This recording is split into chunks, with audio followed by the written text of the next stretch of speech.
Bonjour Isabelle, Comment vas-tu? ça va très bien et toi? Ça va, on va aller. Alors aujourd'hui, je vais leur présenter une armada semi-automatique de chez Crossman. Une semi-auto de chez Crossman. Génial ça, le semi-auto, mais moi je vais un peu même vous expliquer comment fonctionne ce semi-auto Ouais. de chez Crossman. Mais avant tout, on écoute Tim. Alors, celle-ci c'est une carabine en .22. Dans le chargeur, on peut y mettre 10 coups et la longueur des plombs est de 9 mm. Ok, on a une longueur de pont ici qu'on peut mettre de 9 mm. Ok, ensuite dis-nous. Et alors Isabelle, ils vont être surpris par le silence de la carabine. Ah, et pourquoi donc? Parce qu'à l'intérieur, il y a un réducteur de son. Ah, il est intégré et on ne le voit pas. Tout à fait. C'est pas mal. Parlons un peu de l'histoire semi-auto. Donc, Tim, tu viens de nous parler de semi-automatique. Tout à fait. Crossman. Alors, en parlant de ça, Crossman a une approche ingénieuse pour le semi-auto, permettant ici à la culasse de flotter, car elle n'est pas attachée à un levier d'armement. Ce dernier se trouve en position centrale avec une ouverture oblique qui crée un espace entre la culasse et le percuteur.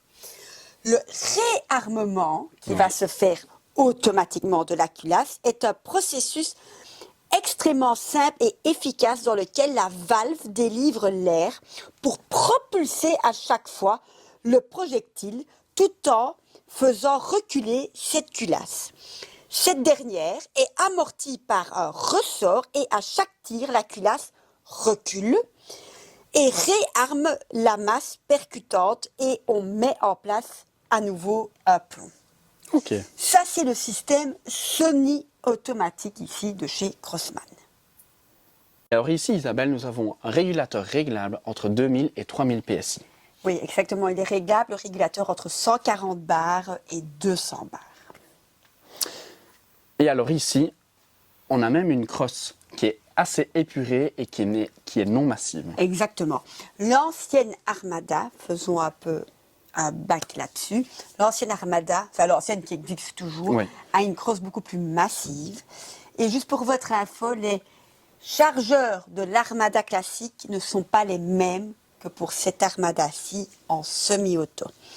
Avant que j'oublie et comme j'y pense, pour les systèmes semi-auto, que ce soit chez Crossman, les Armada, ou même chez Hatsan, les Invander et les Blitz, il faut toujours 150 bars d'air, sinon ça ne fonctionne pas, on a des fuites, on a des plombs calés, ça ne va pas. 150 bars d'air, voilà. Ensuite, Tim, j'arrête de te couper. Alors, qu'est-ce que je peux encore dire dessus? Elle fait 3,05 kg. Ok. Elle est plus légère que l'ancienne Armada aussi, oui. Et ici, rail Picatinny, en dessous aussi, sauf que la particularité de celle-ci, c'est que ce rail Picatinny ici, on peut le déplacer sur 22 cm en dessous. Exactement. C'est assez bien fait parce que vous savez déplacer votre petit rail vers la gauche ou vers la droite et le positionner où vous le souhaitez pour y mettre votre bipied ou autre. Bon, on va charger le chargeur de plomb, vous montrer le tir, on va y positionner une petite lunette dessus, une side mark. Mais avant tout, l'entretien. L'entretien, Isabelle. Alors, nous avons l'huile Balistol. Balistol pour le canon, toujours avec la petite brosse et après le petit chiffon pour la nettoyer. Exactement.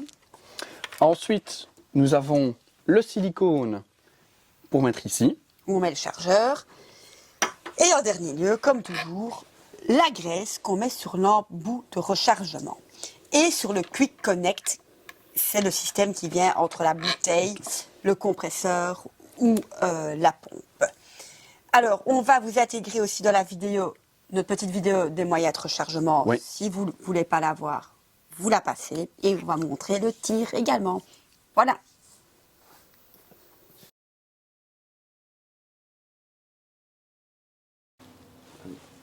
Voilà, nous sommes dans la neige, en Belgique il neige. Alors, ici, pour la carabine, je suis bien la flèche. Je fais ça. Je m'arrête ici, je ne vais pas plus loin pour ne pas casser mon magasin. Je le retourne, je me mets droite. Le premier plomb, je le mets ainsi. Dedans, attendez, il faut que je le mette bien. Voilà. Donc le rond qui va sortir à l'avant vers la carabine me regarde, le premier plomb.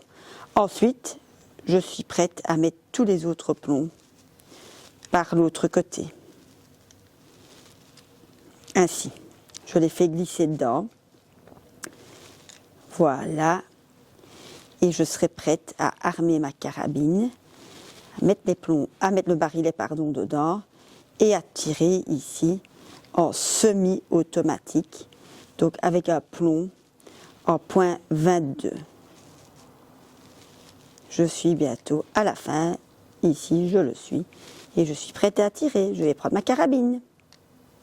Mon armada qui tire en semi-auto, j'introduis donc le barillet, hop, je repousse bien le levier d'armement pour que le plomb se mette bien dans la chambre. Et puis là, je me concentre au tir.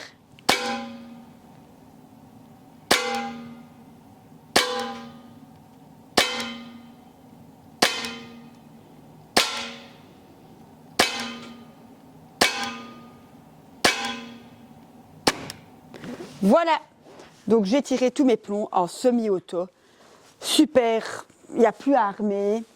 Le semi-auto fonctionne à merveille. Il faut toujours bien faire attention qu'on ait bien 150 bars dans le manomètre pour les carabines en semi-auto. Parce qu'un chouïa en dessous, on peut tout bloquer. Et pour tout autre PCP, il faut 150 bars aussi. Donc c'est très important. Voilà, rien à redire. Belle petite carabine en semi-auto. La Armada semi-auto de chez Benjamin Crossman.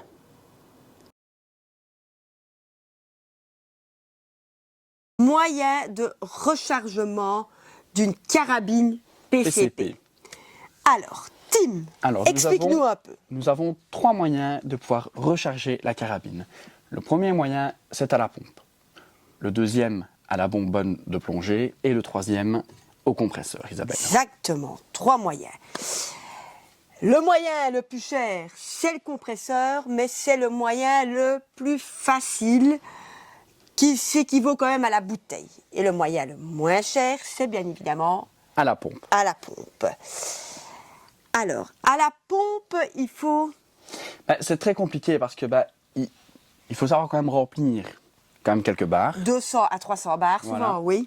Et franchement, c'est très compliqué. Maintenant, il existe aussi différents types de pompes qui peuvent permettre une facilité, mais ça reste quand même assez difficile. Voilà. Exactement, la pompe Hill que Tim vient de nous montrer, c'est une pompe Hill MK5, c'est une pompe en 5 étages.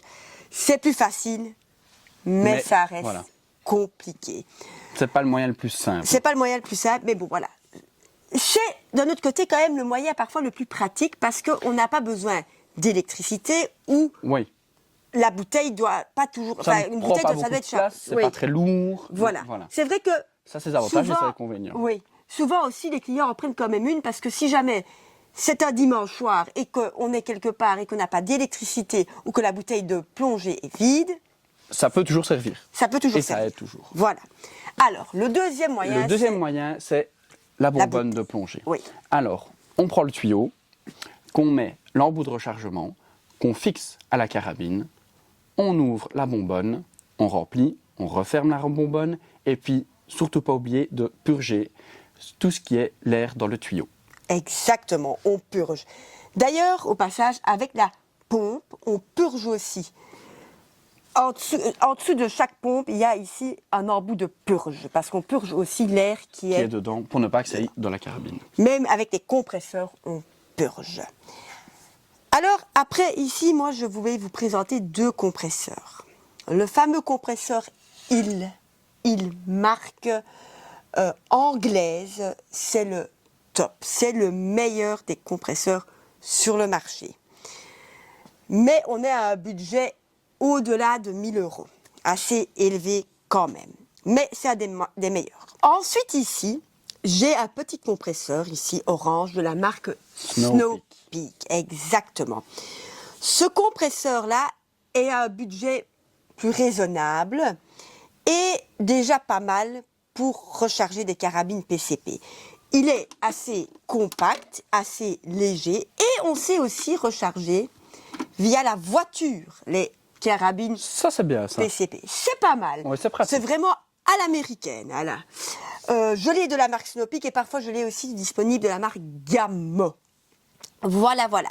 Alors, il faut savoir aussi qu'ici en magasin, Donc, il faut aussi savoir que, Isabelle, certaines personnes trouvent que le tuyau est un peu trop court, donc il existe aussi des accessoires pour avoir des tuyaux un peu plus longs. On dévisse juste ici, on revisse le nouveau tuyau et c'est beaucoup plus long. est quand même et c'est plus pratique. beaucoup plus exact. grand. Ouais. Tout ça, on a de stock. On a aussi les embouts de rechargement de stock, les nipples, que ce soit pour les carabines PCP qui sont assez puissantes ou aussi pour les carabines de tir sportif à 10 mètres. On a tous les embouts de stock. Voilà. Alors voilà, avant tout, le tir génial du semi-auto. Pas Très besoin de réarmer à chaque fois. La petite lunette ici, enfin la side mark, pardon, déjà pas mal. Présidiola en 5,30, pas mal aussi avec les réglages, pas mal. Sachez aussi qu'en magasin, nous avons tout ce qui est Caldwell, Bock, les fameux bipieds aussi de la marque Acutax, je ne sais pas si vous la voyez dans la vidéo là derrière. On a les plombs JSB, on a les NSA, les ZAN. Il y a tout ce qu'il faut. On a de quoi faire, voilà. Suivez-nous. Voilà, suivez-nous. Partagez. Commentez, aimez. Et on vous souhaite encore une très bonne soirée et à la semaine prochaine.